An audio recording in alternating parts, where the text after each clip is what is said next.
Hello बच्चों, let's see the question. The question says that which of the following statements are true about the brain.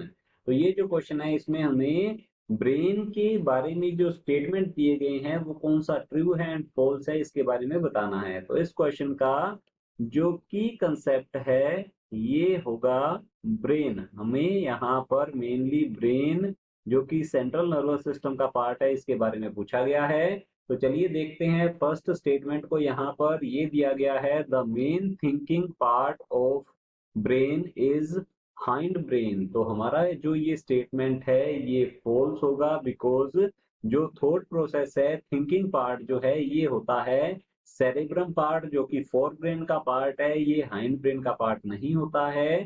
तो ये होगा incorrect.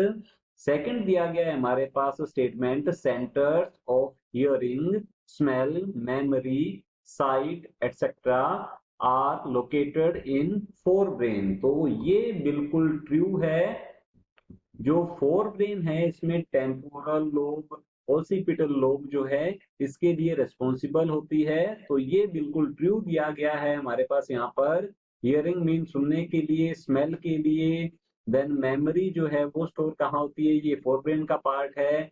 और तो site, site mean vision के लिए, विजन के लिए भी लोब्स होती हैं, ऑप्टिक लोब्स होती हैं। तो ये फोर ब्रेन का पार्ट है। तो हमारा जो ये सेकंड स्टेटमेंट है ये बिल्कुल करेक्ट है, ट्रू है।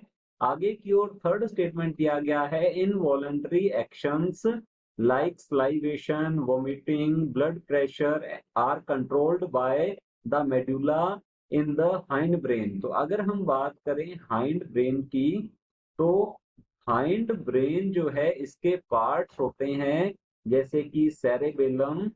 सेरेबेलम जो है ये पोस्चर एंड बैलेंस को मेंटेन करता है।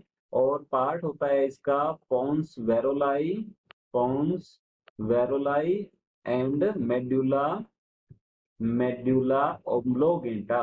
तो यहाँ हम लिख सकते हैं मेडुला ओब्लोगेटा, ये इसके पार्ट है। नॉर्मली मेडुला ओब्लोगेटा को सीधा ही मेडुला भी कहा जाता है। तो यहाँ पर दिया गया है involuntary actions like salivation, vomiting, blood pressure are controlled by the medulla in the hind brain. तो ये भी बिल्कुल ट्रू है, करेक्ट है, क्योंकि मेडुला ओब्लोंगेटा या मेडुला जो है ये इनवॉलंटरी एक्शंस के लिए रिस्पॉन्सिबल होता है। आगे की ओर दिया गया है fourth statement cerebellum does not control posture and balance of the body. तो ये बिल्कुल इनकरेक्ट है, बिकॉज जो सेरेबेलम है ये बॉडी के बैलेंस को मेंटेन करता है, पोस्चर एंड बैलेंस को मेंटेन करता है।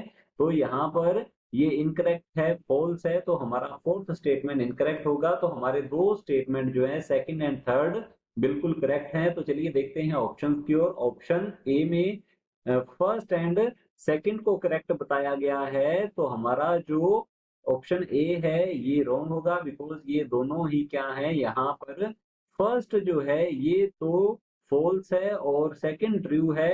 ऑप्शन बी दिया गया है इसमें फर्स्ट, सेकंड एंड थर्ड को बताया गया है ट्रू। तो हमारा ऑप्शन बी जो है ये भी इनकरेक्ट होता है, बिकॉज फर्स्ट जो हमारा स्टेटमेंट है ये फॉल्स है। ऑप्शन हमारा थर्ड है, सी है, यहाँ पर सेकंड एंड थर्ड को ट्रू बताया गया है। जैसा कि हम देख पा रहे हैं सेकंड और थर्ड स्टेटमेंट जो है ये ट्रू है। तो हमारा ऑप्शन सी जो है ये भी करेक्ट होता है। ऑप्शन डी है, इसमें थर्ड एंड फोर्थ को ट्रू बताया गया है, जबकि जो फोर्थ स्टेटमेंट है ये फॉल्स है, ये इनकरेक्ट है। तो हमारा ऑप्शन डी जो है ये भी इनकरेक्ट होता है। Option C is the correct answer. Hope you understood it well. All the best. Thank you.